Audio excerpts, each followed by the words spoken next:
स्वामी विवेकानंद जी ने कहा है कि एकाग्रता सफलता की चाबी है। जब आप अपनी ऊर्जा को एक दिशा में लगाते हैं तब असंभव भी संभव हो जाता है। दोस्तों, आगे स्वामी जी की 3 कहानियों में हम देखेंगे कि सभी जगह से ध्यान हटाकर कैसे एक काम में लगाया जाता है। पहली कहानी।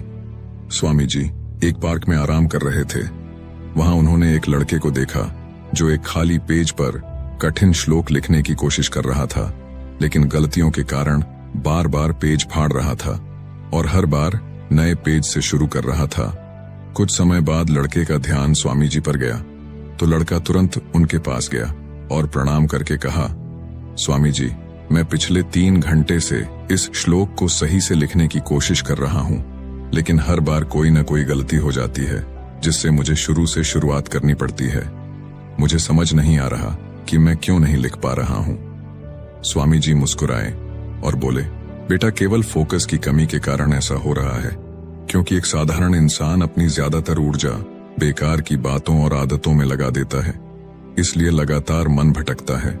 ध्यान से काम करने का मतलब है अपनी पूरी ऊर्जा एक जगह पर लगा देना, और जब बार बार तुम ऐसा करोगे तो मन इसके लिए तैयार हो जाएगा और फिर गलती नहीं दोहराएगा। लड़के ने पूछा, स्वामी जी, अगर मन बार बार भटक रहा हो तो मैं एक काम में ध्यान कैसे लगाऊं? स्वामी जी ने पूछा, तुम लिखते समय जरूर किसी व्यक्ति या घटना के बारे में सोच रहे हो?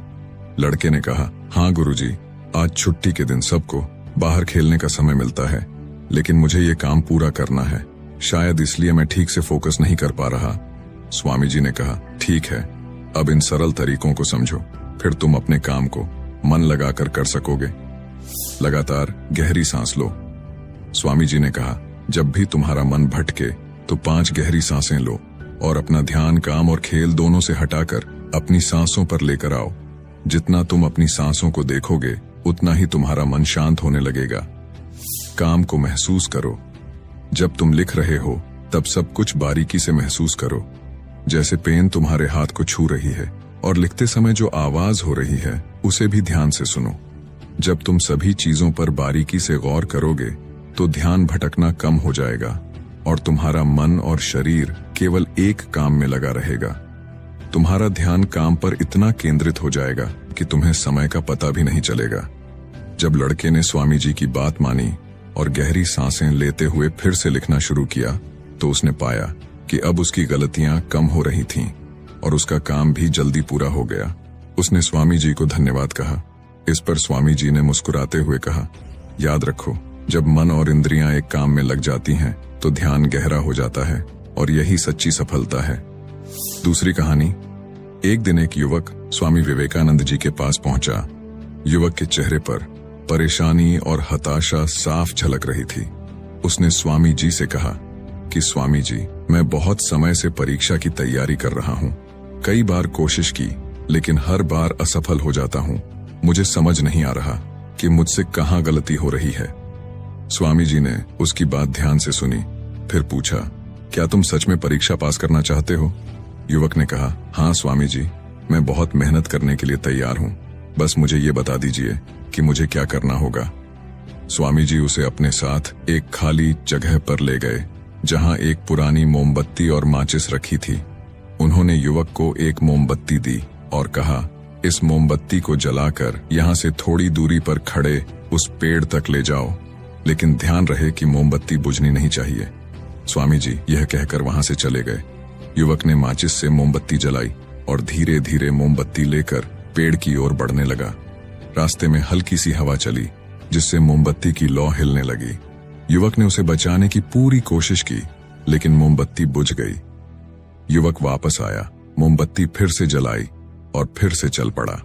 युवक ने यह प्रक्रिया कई बार दोहराई, लेकिन हर बार हवा का हल्का झोंका मोमबत्ती की लौ को बुझा देता। आखिर में थका हुआ युवक हाथ में बुझी हुई मोमबत्ती पकड़े वापस चला आया और निराश होकर बोला, स्वामी जी, मैं इसमें भी असफल रहा। स्वामी जी ने युवक से मुस्कुराते हुए कहा, क्यों? तुम्हें बस मोमबत्ती जलाकर थोड़ी दूर ही तो चलना था। युवक ने धीरे से कहा, स्वामी जी, मैंने कोशिश तो की, लेकिन हवा के कारण लौ बार बार बुझ जाती।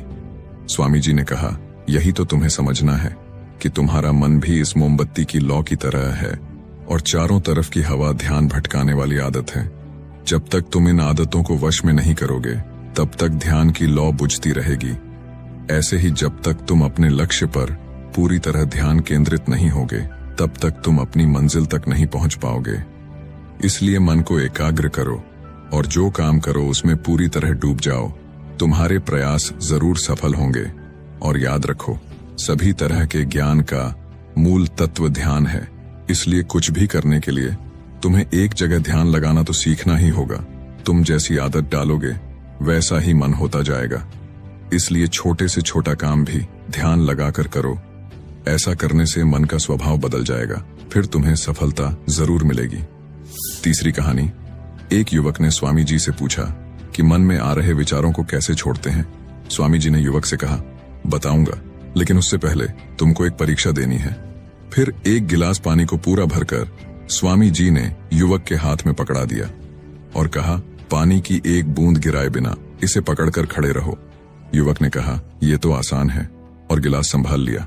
शुरू में सब ठीक था, लेकिन थोड़ी देर बाद ही उसके मन में संदेह उठने लगे। इससे क्या फर्क पड़ेगा?